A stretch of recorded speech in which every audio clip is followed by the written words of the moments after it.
Hello guys. आज अपन पढ़ेंगे trigonometry फलन। तो देखते हैं त्रिकोणमिति फलन क्या होता है, क्या प्रोसेस है इसकी। तो आज अपन मैथ्स का एक टॉपिक पढ़ेंगे।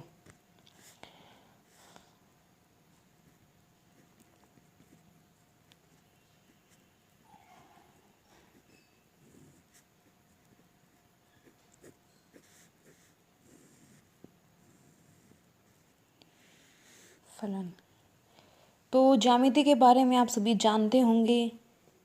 10 तक ज्यामिति होती है, लेकिन फिर भी त्रिकोणमिति 10th में भी आ जाती है थोड़ी बहुत, लेकिन 11th-12th में थोड़ी डीप होती है। तो जहाँ पर ज्योमेट्री काम करना बंद कर देती है ना, तो वहाँ पे ट्रिग्नोमेट्री स्टार्ट हो जाती है। यानी जब ज्योमेट्री से कोई इक्वेशन सॉल्व नहीं होता है ना, तो ट्रिग्नोमेट्री यूज़ हम करते हैं। तो अपन ऐसे लिख सकते हैं, जहाँ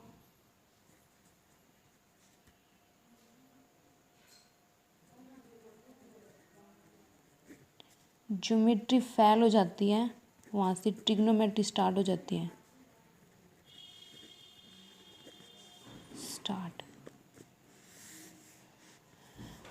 अब देखो, त्रिकोणमितीय फलन ट्रिग्नोमेट्री फंक्शंस क्या होते हैं।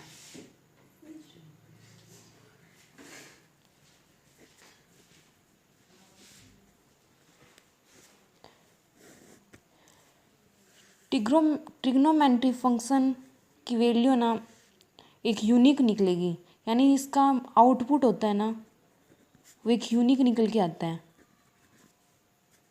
जैसे साइन 30 है तो इसकी वैल्यू होगी 1/2। यानी ये मान यूनिक है, अपन इसको 1/√2 नहीं लिख सकते, क्योंकि साइन 30 की वैल्यू फिक्स है, इसका मान 1/2 होता है। बट ट्रिग्नोमेट्री फलन बहु एक ही होता है, बहु एक ही।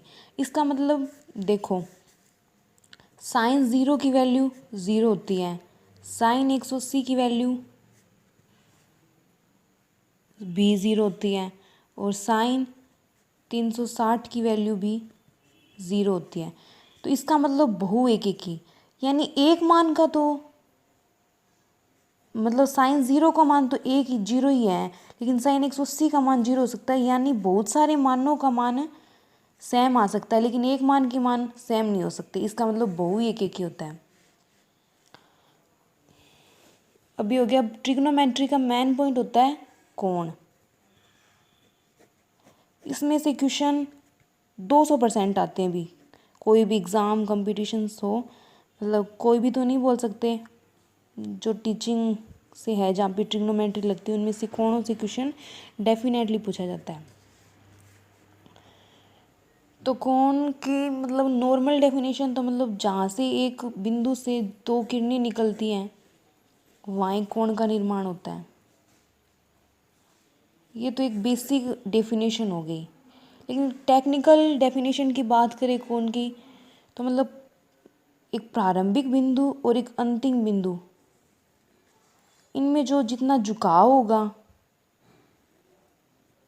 उसे कोण बोल देंगे। कोण को मोस्टली थीटा से रिप्रेजेंट करते हैं।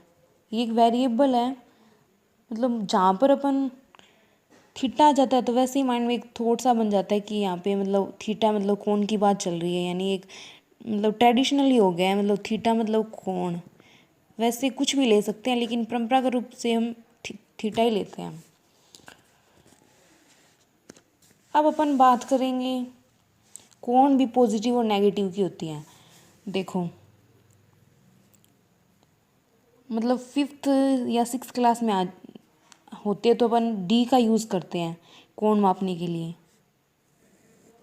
तो मतलब डी मतलब देखो, एक्सपोज करो डी, डी के अगर इधर 30 है तो उधर भी 30 होता है, इधर 60 है तो उधर भी 60 होता है, यानी दोनों साइड मान चलते हैं। तो वैसे ही है ना, ट्रिग्नोमेट्री के अंदर अगर ये मान लिया 30 है, फिर 90, मतलब एंटी क्लॉकवाइज चलते हैं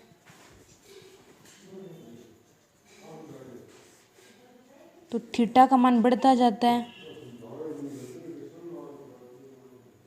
और वो पॉजिटिव होता है। और अगर अपन क्लॉकवाइज चले तो इसका मान नेगेटिव होता है। तो देखो मतलब कोण के चिन्ह,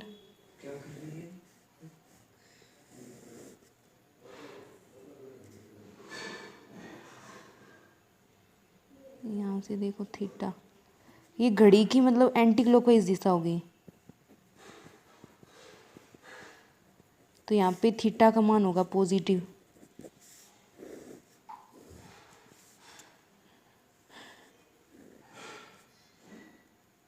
घड़ी की दिशा में चलेंगे तो इसका मान हो जाएगा थीटा का मान नेगेटिव।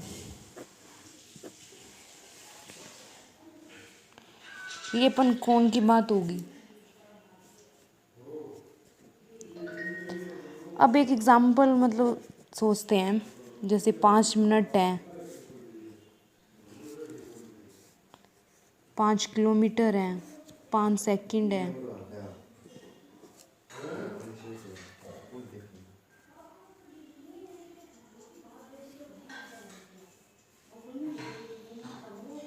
तो 5 मिनट आते ही अपन टाइम में चले जाते हैं, किलोमीटर आते ही हम दूरी में चले जाते हैं, और सेकंड आते ही हम टाइम में फिर चले जाते हैं। यानी क्या ऐसे भी कोण की एक माप होती है क्या? तो मतलब कोण मापने की भी 3 पद्धतियाँ होती हैं।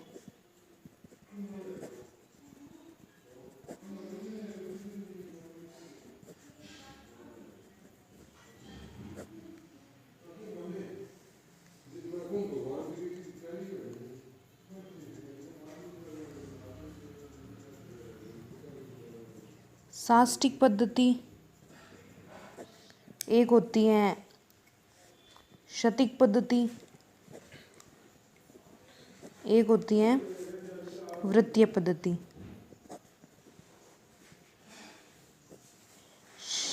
शास्त्रीय पद्धति की इकाई होती है डिग्री। शास्त्रीय या शास्त्रीय पद्धति की इकाई होती है डिग्री। क्षैतिज पद्धति की इकाई होती है ग्रेड, और वृत्तीय पद्धति की इकाई होती है रेडियन। डिग्री से ग्रेड को जी से लिखते हैं ऊपर, और रेडियन को सी से रिप्रेजेंट करते हैं। तो हमारे सिलेबस में शास्त्रीय पद्धति और वृत्तीय पद्धति होती है। वृत्तीय पद्धति रेडियन वाली, ये डिग्री वाली, इनका कॉम्बिनेशन हम पढ़ेंगे। तो आज के लिए इतना ही। Thank you.